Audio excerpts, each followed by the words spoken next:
You gotta know. Let's go Celtics, let's go. Come on, motherfucking Celtics, let's go. Welcome to Still Potable, live from Dallas. The Celtics are up 3-0 in the NBA Finals. It shouldn't have been a close game. It was a close game. It doesn't matter. Luka Doncic fouled out because he's a numbskull and an idiot, and the Celtics win. I'm joined by the great Coley Mick of Underdog Fantasy in what was a just roller coaster of emotions. Mick, man, is it again? Is just sweet relief that we don't have to watch playoff basketball anymore? I hate it, man. I fucking hate it. I prefer when it's close. Like, I trust them more when it's close than when they're up 21. When they're up 21, anything can fucking happen. I'm like, when they were down at the beginning of the game, I was like, this is great. Like, I'm completely fine right here because I know what the Mavericks are doing is fake. Like, it's not real, you understand? I got nervous when Luka fouled out because he fucking stinks, and then the Mavericks had a good defense on the court. I got nervous as well a little bit. I got to say, Joe Mazzulla before the game was talking about how you're never closer to losing when you think you're going to win. And this was like the best example of that. They get up by 21 and then give up this outrageous 10-point run in under 3 minutes. It gets very, very close. I don't know how they really managed to pull it out. Al Horford decides to dribble the ball to nowhere. He's riding the escalator to nowhere for some reason. But then Kyrie tries a hero three. It doesn't go in. They're able to get the offensive rebounds and secure the victory.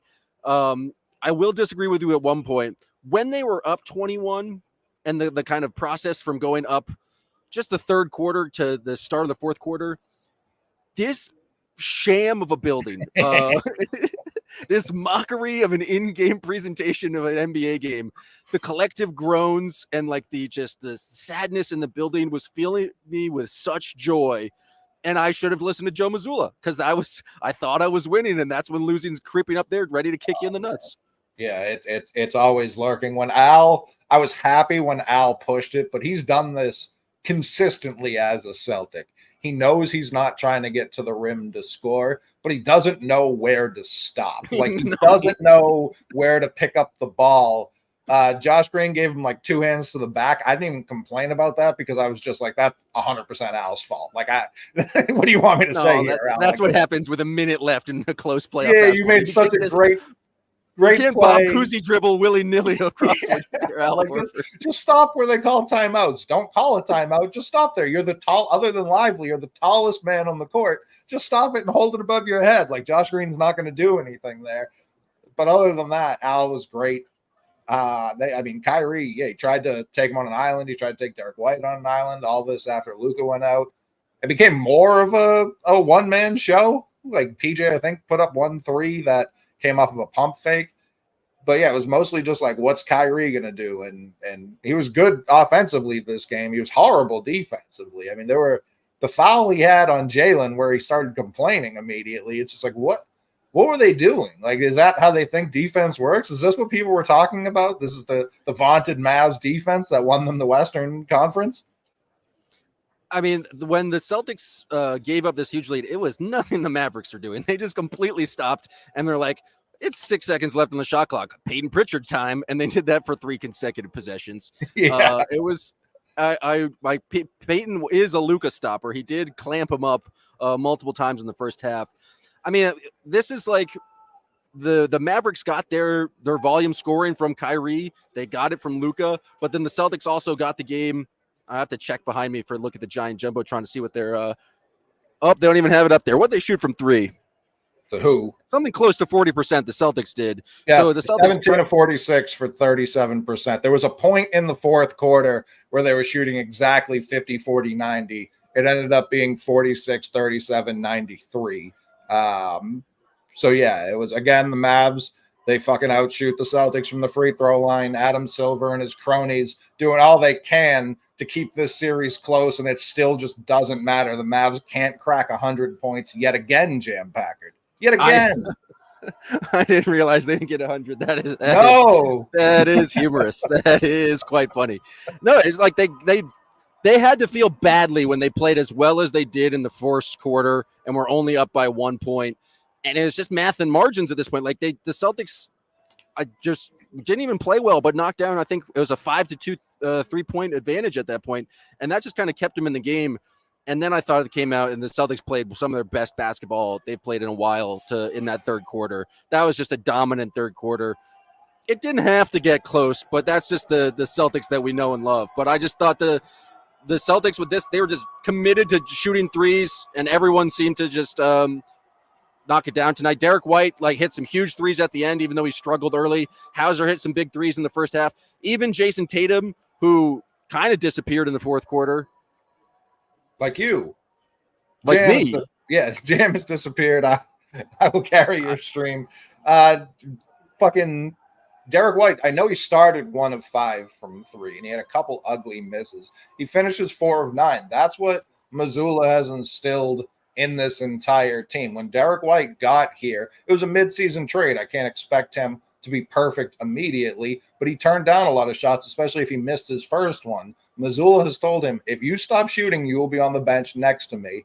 And he doesn't stop shooting. 4 of 9 after starting 1 of 5. That means he went 3 of 4 after that, if my math's correct, which I think it is this time. Yes, well done. That's what this team does. On the contrary, Tatum, I think, started off 2 of 3, finished 14 of 13. That was bad news bears. When he hit that third one that bounced in, it was like, oh, buddy, he's going to feel good about this. Yeah, it's kind of like when Marcus used to hit his first one. It was always like, oh, no, he's going to take 14 of them.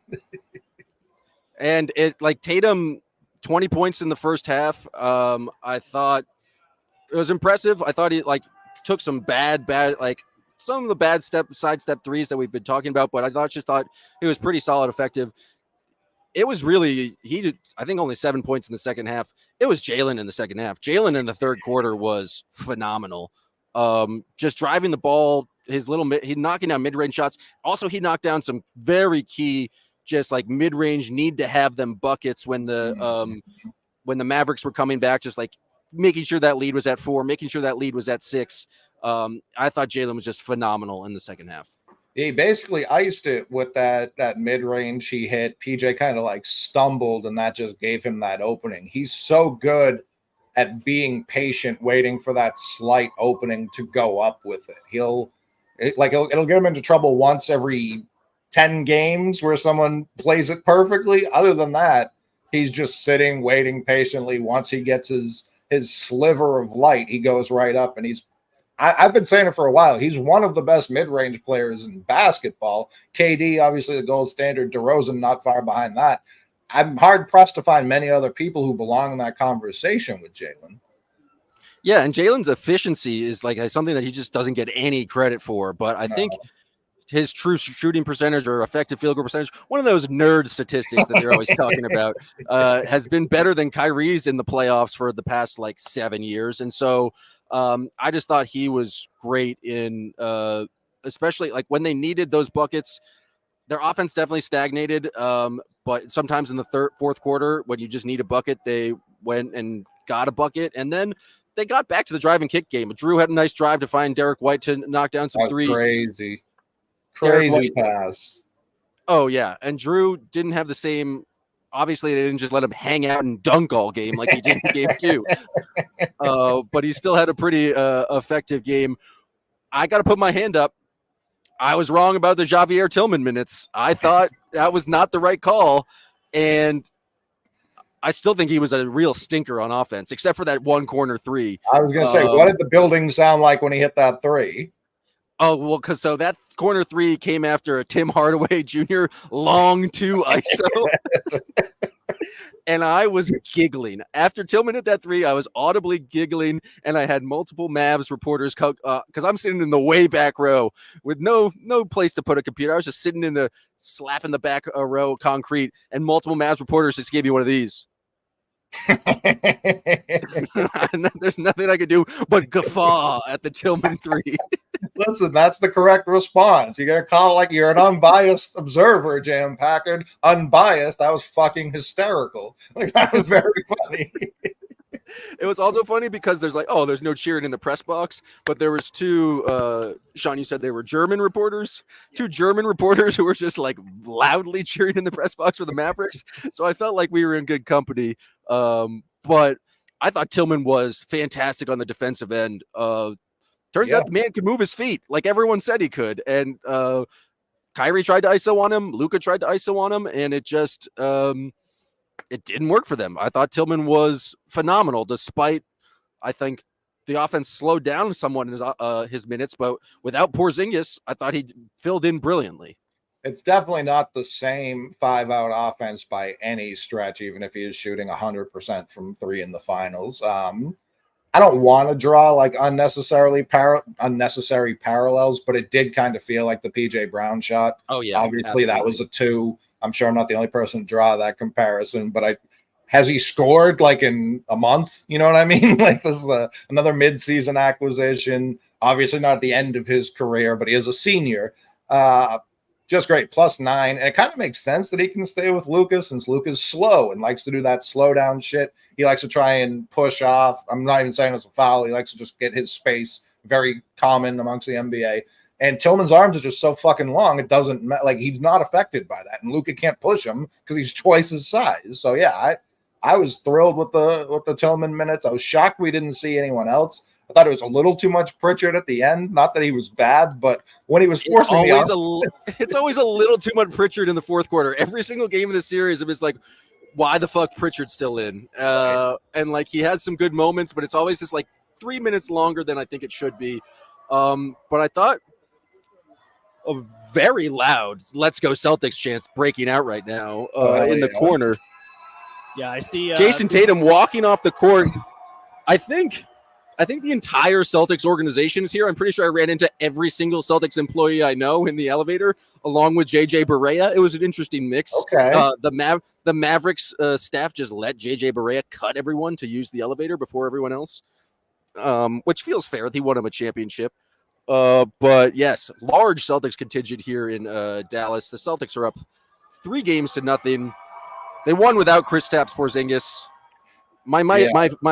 My face is going out again. So Coley, they're trying to silence J.M. Packard inside the AAC. The fake news media of Dallas is trying to shut down this operation. They don't want you to know that Luka Doncic committed a summer league amount of fouls in this game. He literally tackled Jaylen Brown in the open court. Nothing. And then he had the gall, the audacity, the temerity to complain about the actual fouls committed after that. What happened? Why did the Mavs take a timeout after the fifth foul? I thought for sure at home, we thought they challenged that. And then they got another seemingly bonus challenge. Obviously, they just didn't challenge the first one. Jason Kidd just used the timeout for no reason. Then Luka commits his actual foul. He demands they challenge it because he had gotten that call wrongly. What was that, 2 games ago? Was that game 1? He got that bullshit charge call.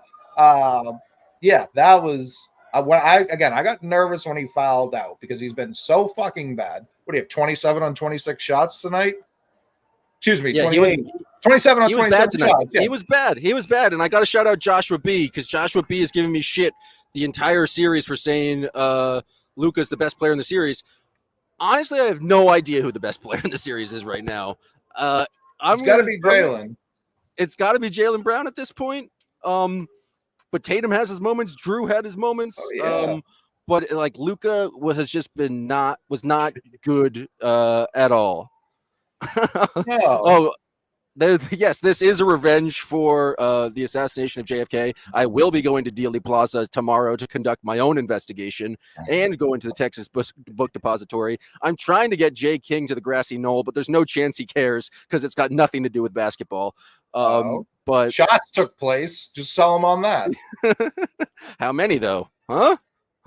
Some people will tell you only 2. What? They would be wrong. It was clearly Well, how many shots were there? I don't know. I've lost track. But that's what the investigation is for. These are the questions we need to be asking when we go to the grassy knoll. Yeah, no, Luka was bad. Luka was not good tonight. Obviously, he got his points, but when he puts up that many shots, he was inefficient. He was complaining the entire evening. And what's he doing on his fourth foul? Just like chasing around Peyton Pritchard and then running into Peyton Pritchard blew by him 3 times on one possession before drawing the foul. And it's just like, why? And a lot of his foul, I think his second or third foul is just like blatantly a frustration foul. He picked up 94. Tatum. When Tatum caught that Hail Mary over him, and he pushed him once and they didn't call it. And so Tatum was like, all right, I'm going to make sure they called this next one. And Luka did like the sarcastic, yeah, that one was on me. Like, I largely have liked Luka. This series, like a playoff series, can really make you turn on a guy. Oh, yeah. Like, I'm out on Luka. He can go back to fucking Europe. Like, this is exactly why NBA fans and Americans, red-blooded Americans, have been out on European players. I feel like they shedded that stigma for a while. Jokic, largely in part to him. Giannis, not really a European player, but kind of a European player. They kind of shedded that stigma. Luka's bringing it right back. This is the softest series I've ever seen in my life. Like, he's been Embiidish. He was on the floor the entire first half. My brother texted me he's on the floor more than Embiid, and he's complaining so much. And he's so damn unlikable. And I tried to come up with a name, Luka Doncic, but I don't know if it works as well. But it doesn't have the same ring Floorbead does to it. But yeah, and Fluka, like Fluka Doncic. But the thing that was fun about being here is that like this place, they're not Mavericks fans here. They're Luka Doncic fans. And so anytime he missed a shot, it was like an extra like groan, and extra like, oh my God, we can't do it, because he is this entire team. I guess they like also enjoy Kyrie Irving, but just even like in pregame intros, it was like there's 4 guys and then there's everyone celebrating Luka. Everyone here has a Doncic jersey. And so when he was failing them, as he did repeatedly this evening, it felt like it was extra soul crushing for these fans. But I don't know if you heard this on the broadcast, Coley, but I'm shocked it's taken me 17 minutes to talk about this now. They just have a man who's just, hey guys, cheer. Maybe now's a good time to cheer. Maybe you should make some noise now for your local basketball team. Cheering would be fun now if you guys want to get in the game. And then every time they came back from a break, it's like, oh, I hope you caught your breaths from all that cheering you guys are doing. We're going to be doing some more cheering. Ready to cheer. It was so sad and pathetic. And I don't know. It's a joke of a in-game presentation in this arena. I mean, did you see their Twitter account? Yes. How sad is that?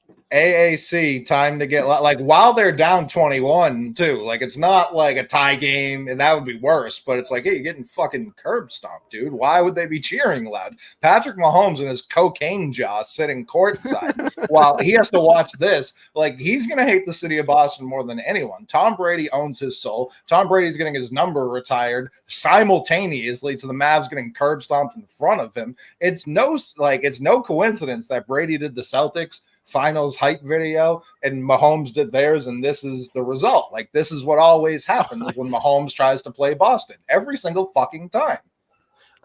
So they're playing the hype video, and I was like, who is this? Who's this weird voice that's narrating? Like, this is kind of bizarre. And that it's only at the end that I realized it was Patrick Mahomes. I truly think the Celtics and the Patriots, like the Celtics had their watch party, the Patriots had Tom Brady night. I wasn't there, but I'm sure those two environments were more raucous and engaged in what was going on than here in Dallas. It was just had to be. There's so many times I turned to my producer Sean and was like, what's going on right now? Trying to do this weird light show with everyone's cell phones, and the Mavericks mascot, the big horse, was holding a big fake cell phone. Everything was confusing. And I got to say, it was a lot more fun when the Celtics were doing all the winning, because I was reaping, and the sewing I had to do when they almost blew a 122 run was much less fun. But I'm glad the Celtics pulled it out there. They're not battle tested, Jam. They cannot win games that are close in the end. They fuck it up. Wait, no, they don't. Sorry. That's wrong. My apologies. I'm just trying to do some quick math here. They have won 10 basketball games in a row. To extend a record, 10 playoff games in a row. They have not lost since game 2 of the Cleveland Cavaliers series. People forget that. Like, it's just absolutely wild that we have not seen them lose. And Coley, I think you deserve some credit for never going to the state of Massachusetts. Thank you for staying in Maine. It's true. It's 15-0 with me watching from my couch. Will the couch make it to the parade? People are asking, will the couch be there? I can neither confirm nor deny that the couch will be prominently displayed on a duck boat. But yeah, only if the duck boat comes to Maine and picks up that couch. Like my wife's texted me now, you can go to Dallas for game 4. Does she not understand like how important it is that I sit in silence in the dark from my couch and talk to nobody and sit on my phone and complain about the refs for 2.5 hours? Like that's the winning formula. Yeah, there's an obligation that everyone has. And so whatever you've done for the first 3 games, you must be doing it in game 4. Is there, like, I just have this feeling that the Mavericks might not show up for game 4. I've got an all right prediction. Every series so far, we've seen the other team's opposing star just tap out. I don't think Luka plays game 4. That would be a sad, sad way to go out. Fouling out in game 3. Oh, wow. That's my prediction. That'd be real. I would not be too surprised. Because then they go, I've been hurt the whole time. This series was obviously over. Poor me. The refs were trying to fuck me anyways. Yeah, like I don't think he's going to play a game. Or at least he'll tap out at halftime. Like there's no way he plays a full game. Yeah, I wouldn't be surprised. I feel like Kyrie Irving, saw his best effort tonight, but I don't know. I think it's just going to be very hard for the Mavericks to get up for this 4th game. And we shall see what happens. Maybe we'll even get a Kristaps Porzingis appearance, because all the scuttlebutt before the game was like, he's going to give it a go. And I think if the Celtics were, it's a 1-1, I think Kristaps would have played, but up 2-0, I think they're just being clear. Maybe up 3-0, they're just like, don't even risk it, old Kristaps. Yeah. But I think it's just nicer to him if they let him get on the court for the potential series clincher. He did. His watch has ended. He did enough. And this is where I got to give Joe and the entire staff so much credit. It must have been so tempting to start Kristaps in that game 1, just having him healthy. Bring him off the bench made it so there was no shuffling when he went back down. It was the same. You have to figure out the Tillman stuff. They played everybody. I believe this is the most minutes everyone's played this series. Horford still only played 37. So not an insane amount for Al. They actually played more in game 2. Like, Tatum played 45 minutes in game 2. So they actually had less minutes tonight because Tillman was so effective and Hauser was so effective. They're actually able to spread the minutes around more. So I thought Tatum was not going to go to the bench. Hauser had a nice little block, and then and there's just a defensive specialist at this point. Yeah, plus 16. The box score did not give him credit for a block. The stat keepers have had an awful playoffs. They've been stealing assists from Jalen. They've been stealing blocks from Sam Hauser. Awful job by the NBA statisticians. I expect better out of them. Well, it's home cooking here in Dallas, so they don't want to credit even our White's playing defense. The Jalen assists were happening in Boston, and they weren't giving them to him. I said, now this doesn't make any sense. What's going on over? I know Eddie Palladino's not involved in this sham of a stat keeping. I know he would never.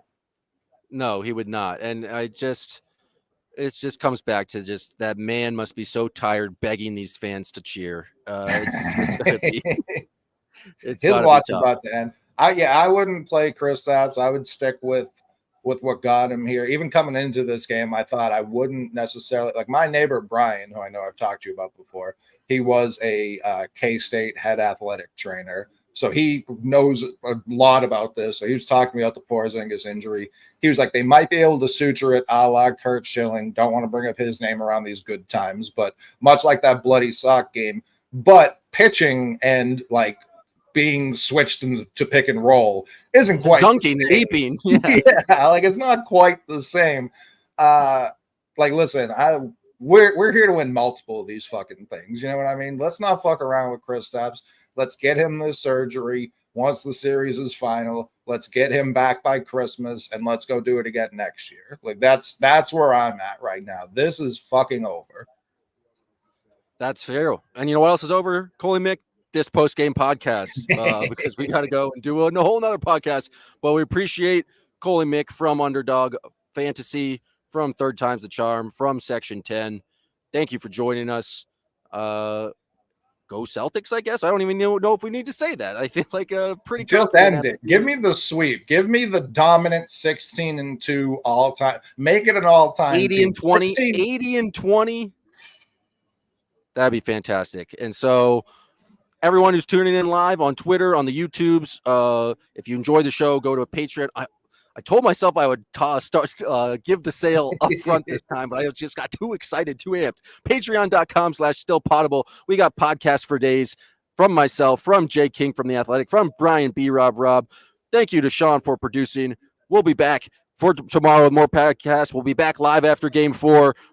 And yeah, I'm so bad at ending these things. It's just press the button, Sean. Just